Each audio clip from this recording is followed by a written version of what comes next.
보통 견적서를 받으시면은 첫 번째 장에 써져 있는 총 금액만 보시는 분들이 많은데요. 그걸 보시고 내가 생각했던 금액보다 낮으면 싼 거고 높으면 비싼 거고 맞잖아요. 보통 그렇게 생각하시거든요. 근데 그게 아니에요. 진짜 중요한 건 그 뒷장이거든요. 그 뒷장에는 뭐가 나와 있냐면은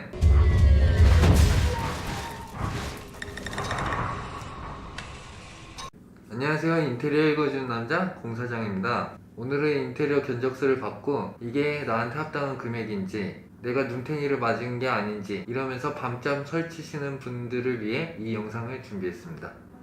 보통 인테리어 업자한테 이제 견적을 의뢰하고 인테리어 업자가 현장을 방문해서 실측 후에 견적서를 받기 그 사이 여러분들은 이런 질문을 하세요. 평당 얼마예요?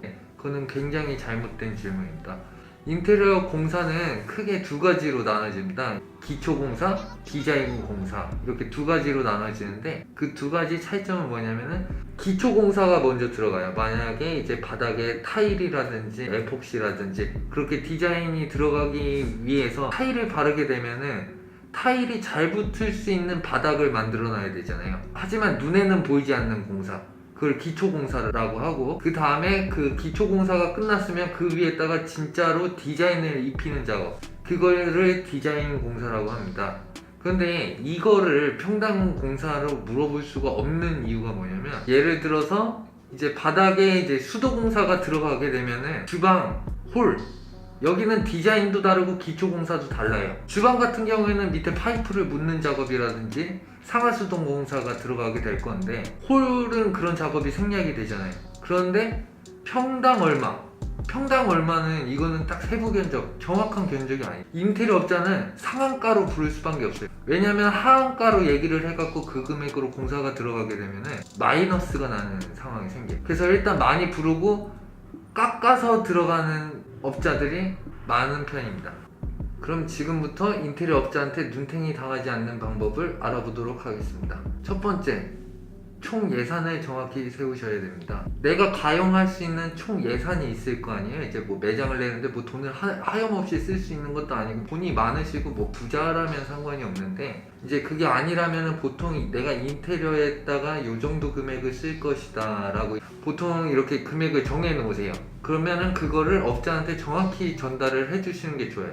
근데 여기서 그 금액을 전체 다 100% 오픈하지 마시고 거기서 마이너스 5%, 마이너스 10% 낮춰서 말씀을 해주세요. 생각한 금액보다 더 올라가는 게 인테리어 견적이고 그리고 이렇게 예산을 먼저 인테리어 업자한테 미리 알려줌으로 인해서 그 금액이 요 이상이 넘어가면은 나는 안 할 것이다, 비싸다고 생각할 것이다, 이거를 암묵적으로 전달하는 거기 때문에 인테리어 업자는 그거에 대해서 더 고민을 하고 어떤 마감재에서 더 줄여야 될 것인지 인건비는 어떻게 조율을 해서 이쪽 부분에 어떻게 공사가 적게 들어가게 할 것이고 그거를 더 융통성 있게 쓸 수 있게 이렇게 예산을 미리 오픈하시는 게 좋습니다.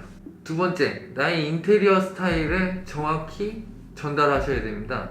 인테리어 업자는 클라이언트한테 전달받지 못한 부분에 대해서는 가장 마진이 많이 남는 쪽으로 시공을 진행할 거예요. 이제 벽은 어떻게 무슨 색으로 해주고 이제 저 끝에는 무슨 액자를 걸 거고 이쪽에는 어떻게 테이블 이렇게 만들어주고 그런 거는 말씀하시는데 안 보이는 부분 이런 데는 그렇게 대충 넘어가시는 분들이 많거든요. 이제 해주면 해주시는 대로 이렇게 쓰시는 분들이 많은데 그 부분에서 인테리어 업자는 가장 많이 남깁니다. 왜냐면 안 보이고 내가 컨펌을 받지 않았기 때문에 그 부분에 대해서는 이렇게 고퀄리티로 가지가 않아요. 이 부분은 어차피 뭐 스무스하게 넘어갈 수 있는 부분이기 때문에 가성비보다는 마진이 최대가 많이 남는 쪽으로 이제 인테리어를 진행할 겁니다. 구석구석 모두 내가 원하는 스타일대로 구성을 하시려면은 평소에 원하는 디자인이라든지 이거를 사진으로 많이 남겨놓고 그거를 인테리어 업자한테 그대로 사진으로 있는 그대로 보여주게 되면은 예산도 절약되게 되고 내가 원하는 인테리어 디자인이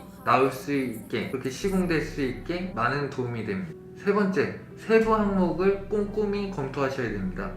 보통 견적서를 받으시면은 첫 번째 장에 써져 있는 총 금액만 보시는 분들이 많은데요.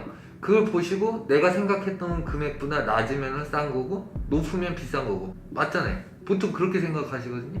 근데 그게 아니에요. 진짜 중요한 건 그 뒷장이거든요. 그 뒷장에는 뭐가 나와 있냐면은 인건비가 얼마 들어갔고, 재료비가 얼마 들어갔고, 관리비라든지 설계비가 얼마 들어갔고, 그리고 업체는 얼마가 남는, 이런 게 다 나와 있거든요. 이런 거를 정확히 보셔야 되는데 이런 거를 보통 간과를 하세요. 왜냐면 봐도 모른다고 생각을 하시거든요. 견적서에 나와 있는 재료의 명칭이 거기에 명시가 돼 있거든요. MDF라든지 다루기라든지, 이거는 진짜로 목공에서 제일 많이 쓰이는 재료기도 하는데 명칭도 생소하시잖아요. 근데 요거는 금액은 뭐 써도 모르겠다 뭐 이렇게 말씀하시는 분들도 많은데, 진짜 거기 써져 있는 거 그대로 이제 그 명칭에 대해서 그대로 뭐 인터넷으로 네이버라든지 뭐 다음이라든지 이제 검색하시면은 쇼핑 뜨잖아요. 거기 그대로 금액이 나와요. 가격 차이가 많이 있다 그러면 인테리어 업자랑 다시 상담을 해보시는 게 좋아요. 이게 온라인이랑 오프라인이랑 사는 게 가격대가 좀 차이가 있어요. 그러니까 플러스 어느 정도 가만히 된 금액이면 상관이 없는데 말도 안 되게 높다, 이거는 눈탱이일 확률이 진짜 큽니다. 그 부분은 인테리어 업자랑 정확히 얘기를 하셔야 돼요.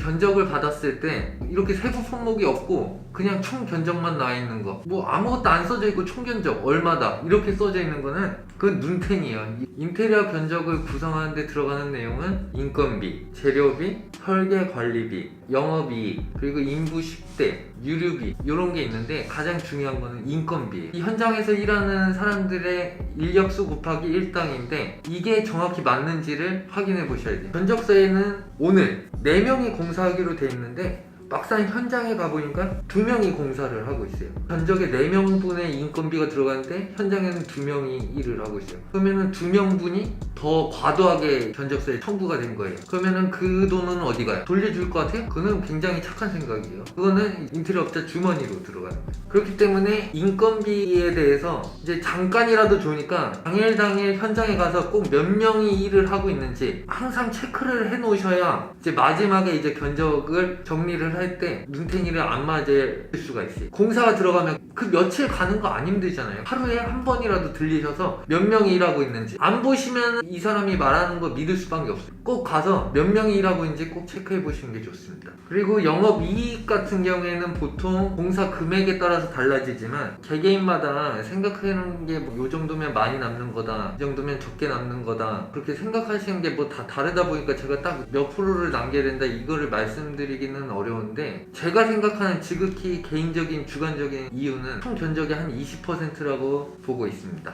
그 이상은 과도하다고 생각을 합니다. 마지막으로 제가 드릴 말씀은 이런 부분, 뭐 인테리어를 맡겨놨다고 저 사람이 뭐 아는 사람이고 나랑 친하고 나랑 오래 알았고 내가 아는 사람의 아는 사람이라서 가격 싸게 거짓말 안 치고 눈탱이 안 치고 그렇게 해주실 거란 착각은 절대 하지 마세요. 소수가 그런데 그 소수가 당신이 될 수 있다는 거 꼭 명심하셨으면 좋겠습니다. 감사합니다.